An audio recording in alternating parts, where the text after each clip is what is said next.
যেভাবে ভারতে এলাম কি হয়েছিল বিএসএফ এর সাথে সেদিন জানতে হলে পুরো ভিডিওটা দেখুন। আর যাদের হার্ট দুর্বল 3 মিনিটের পর কেউ দেখবেন না ভিডিওটা, অনুগ্রহ করে স্কিপ করুন। শেষ সীমান্ত আমি যদি সিলেটটা ক্রস করি তাহলে আমি ইন্ডিয়াতে চলে যাব। যা যেখানে পাওটা ফেললে আমি ইন্ডিয়ায়, জাস্ট ওয়ান স্টেপ আমি কিন্তু ইন্ডিয়ার ল্যান্ডে চলে আসছি। ঠিক আছে, আমি কিন্তু যে কোনো মুহূর্তে অ্যারেস্ট হতে পারি, কারণ আমার কাছে কোনো পাসপোর্ট নেই, ভিসা নেই। আমি ইন্ডিয়ার ল্যান্ডে কিন্তু চলে আসছি। এটা কিন্তু ইন্ডিয়ার ল্যান্ড। আসসালামু আলাইকুম, সবাইকে স্বাগত জানাচ্ছি নতুন আরেকটা ভ্লগে। তো আজকের ভ্লগটা কী নিয়ে হচ্ছে তো অবশ্যই টাইটেল এবং থাম্বনেল দেখে বুঝে গেছেন। সো বেশি কথা না বাড়িয়ে চলুন মূল ভিডিওতে যাওয়া যাক। এই যে পিলার, এখান থেকে কিন্তু বাংলাদেশের শেষ সীমান্ত। এই যে দেখতে পাচ্ছেন,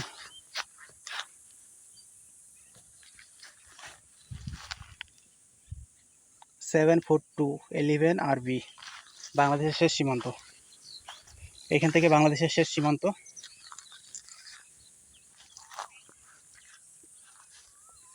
তো আমার পিছনে এই যে পিলারটা দেখতে পাচ্ছেন, এখান থেকে কিন্তু বাংলাদেশের একদম শেষ সীমান্ত। আমি যদি পিলারটা ক্রস করি তাহলে আমি ইন্ডিয়াতে চলে যাব।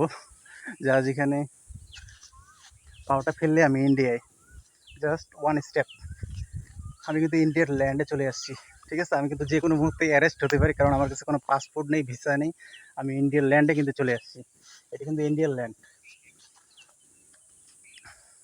আমি কিন্তু ইন্ডিয়ার ল্যান্ডে চলে আসছি। আর কোনো পাসপোর্ট ভিসা ছাড়াই কিন্তু আমি চলে আসছি একদম। খুব ইন্টারেস্টিং না জিনিসটা? তো আমি আবার বাংলাদেশে চলে আসলাম মুহূর্তেই। তো এই হচ্ছে এখানকার ব্যাপার আর কি। তো আমি এবার যাচ্ছি সামনে, যেখানে বাংলাদেশের রাখালগুলো গরু চড়ায়, একদম ইন্ডিয়ার ক্লোজে এসে। তো আমি একটু চেষ্টা করব তাদের সাথে কথা বলার।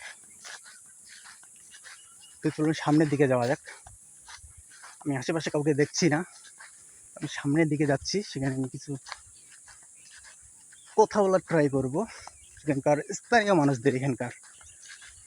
তো সে পর্যন্ত ব্লগটা না টেনে ধৈর্য সহকারে দেখতে থাকুন। আর নতুন হয়ে থাকলে অবশ্যই চ্যানেলটি সাবস্ক্রাইব করে দিবেন, এবং ফেসবুক পেজ থেকে দেখে থাকলে পেজটি ফলো দিবেন। তো সামনের রাস্তাটা একটু দেখাই আপনাদেরকে। সামনের দিকে যাচ্ছি কারণ আমি কিন্তু ইন্ডিয়ার ল্যান্ডে পা রেখেছি। ঠিক আছে, আমি কিন্তু অ্যারেস্ট হতে পারি যে কোনো মুহূর্তে। তো বন্ধুরা দেখুন, আমি একদম ইন্ডিয়া চলে আসছি, একদম ইন্ডিয়া চলে এসেছি। এই যে আর একটু সামনে হচ্ছে কাটাতারের ভেড়া। তো এই মুহূর্তে আমার পিছনে যে চা বাগানটা দেখতে পাচ্ছেন, এটি ইন্ডিয়ান। আর আমি জাস্ট 10 মিটার দূরে রয়েছে ইন্ডিয়া থেকে। তো আমি আরও একটু সামনে যাব এবং সেখান থেকে আপনাদেরকে দেখাবো ইন্ডিয়ান ভিউটা। আর এটা একদম বাংলাদেশের এই যে সর্বশেষ ল্যান্ড হচ্ছে এটা। এই যে ধান ক্ষেত, বোরো ধান। আর এখানে পাখি ডাকতেছে চারিদিকে কিচিরমিচির। এই যে পাখিগুলো ইন্ডিয়া, এই তো ইন্ডিয়া উড়ে গেল।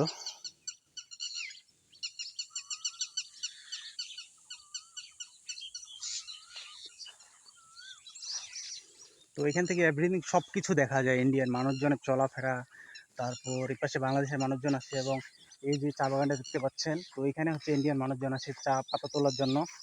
একদম ক্লোজ। আর শুধু আমি যদি রিভারটা মানে 10 মিটার ডিস্টেন্স বলতে গেলে।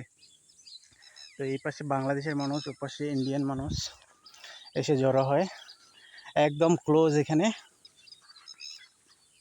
এই যে চা বাগানটা দেখতে পাচ্ছেন, আমি একটু জুম দিয়ে দেখাই। এই যে এটা এখানে ইন্ডিয়ান মানুষজন চা পাতা তুলে। আর এই যে ক্ষেত দেখতেছেন, এই যে ধান ক্ষেতটা, এটা হচ্ছে বাংলাদেশে। যা শুধু রিভারটা ডিস্টেন্স এখান থেকে মাত্র 5 মিটার বলতে গেলে। রিভারটা ক্রস করলে আপনি ইন্ডিয়া চলে আসবেন। তো আমি সামনে যাচ্ছি, সামনে থেকে দেখাবো আপনাদেরকে।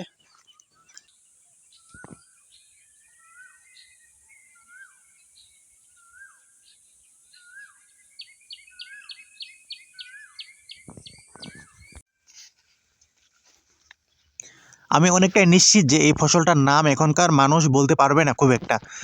আর এই ফসলটা কেউ কি চিনে থাকেন? চিনে থাকলে এটার নাম কি অবশ্যই কমেন্টে জানাবেন। আর যারা খেয়েছেন তারা অবশ্যই কমেন্টে জানাবেন এটা খেতে কেমন। এই ফসলটা এখন বিলুপ্তের পথে, খুব একটা দেখা যায় না। এই জায়গায় আসার পর একটা কবিতার কথা খুব মনে পড়লো আমার। এইখানে তো দাদির কবর ডালিম গাছের তলে, 30 বছর ভিজায় রেখেছি 2 নয়নের জলে। তো এই কবিতাটা কার কার ফেভারিট অবশ্যই কমেন্টে জানাবেন।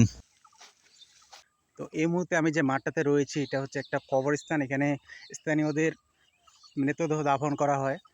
আর মানে চারিদিকে প্রচুর নীল নীল নীল, মানে সবুজ একটু, তবে নীল টাইপের কালারটা। তবে এখানে আমি হাঁটতেছি কিছুটা, সেই বর্ডার এরিয়াতে ঘোরার পর আপনার, তো এখানে আমি কিছুটা রেস্ট করতেছি আর কি। তো এই জায়গাটা কেমন লাগলো আপনাদের অবশ্যই কমেন্টে জানাবেন। এরকম মানে শুধু ফাঁকা মাঠ এবং সবুজ গালিচার মতো মনে হচ্ছে, উপরে শুধু কিছু একটা বিছিয়ে দেওয়া হয়েছে এরকম দেখতে। আর তো ভিডিওটা আজকে এখানে শেষ করতে হচ্ছে। যদি ভিডিওটি ভালো লাগে থাকে তাহলে অবশ্যই লাইক দিবেন এবং কমেন্টে মতামত জানাবেন। আর নেক্সটে কী নিয়ে ভিডিও দেখতে চান তো অবশ্যই কমেন্টে জানাবেন।